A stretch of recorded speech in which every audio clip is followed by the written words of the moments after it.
আসসালামু আলাইকুম।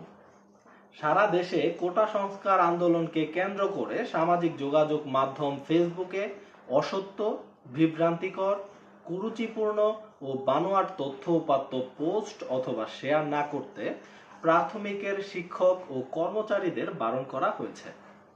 এর কোনো ব্যত্যয় ঘটলে সংশ্লিষ্ট আইন মোতাবেক ব্যবস্থা গ্রহণ করা হবে বলে জানিয়েছে প্রাথমিক ও গণশিক্ষা অধিদপ্তর।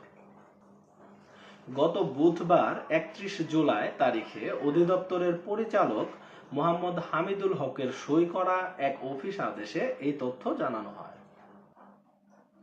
এতে বলা হয়েছে, বর্তমানে অবাধ তথ্য প্রবাহের যুগে সরকারি বেসরকারি নির্বিশেষে প্রাথমিক শিক্ষা অধিদপ্তর ও মাঠ পর্যায়ের কর্মকর্তা কর্মচারী এবং শিক্ষকগণ সামাজিক যোগাযোগ মাধ্যম ব্যবহার করেন।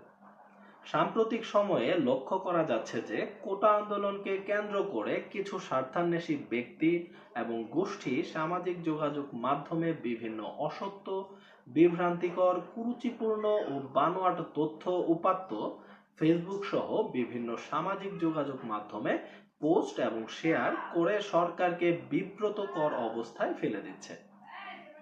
সরকারকে হেয় প্রতিপন্ন করার অসৎ উদ্দেশ্যে লিপ্ত রয়েছে তারা।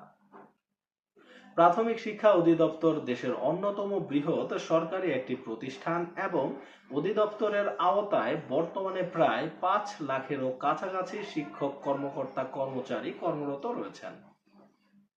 প্রজাতন্ত্রের কর্মচারী হিসেবে সরকারের কোনো আদেশ, নিষেধ বা কার্যক্রম সম্পর্কে সমালোচনা করা বা সরকারি কোনো কার্যক্রম বিষয়ে সামাজিক যোগাযোগ মাধ্যমে নেতিবাচক পোস্ট করা বা শেয়ার করা সরকারি কর্মচারী আচরণ বিধিমালা ১৯৭৯ এর পরিপন্থী। এতে আরো বলা হয়েছে, এর আগেও প্রজাতন্ত্রের কর্মকর্তা কর্মচারী এবং শিক্ষকদের সামাজিক যোগাযোগ মাধ্যম ব্যবহার সংক্রান্ত বিষয়ে মন্ত্রিপরিষদ বিভাগের জারি করা সরকারি প্রতিষ্ঠানের সামাজিক যোগাযোগ মাধ্যম ব্যবহার নির্দেশিকা ২০১৯-এ বর্ণিত বিধান অনুসরণ করা বাধ্যতামূলক এবং ইতোপূর্বে এ অধিদপ্তর থেকে বহুবার বিষয়টি চিঠির মাধ্যমে শিক্ষক, কর্মকর্তা ও কর্মচারীদেরকে অবহিত করা হয়েছে। এই বিষয়টিকে আপনি কিভাবে দেখছেন? আপনার মতামত কমেন্টে জানাতে পারেন। আর আপনি যদি আমাদের এই চ্যানেলটি এখনো সাবস্ক্রাইব করে না থাকেন তাহলে অবশ্যই চ্যানেলটি সাবস্ক্রাইব করে রাখতে পারেন।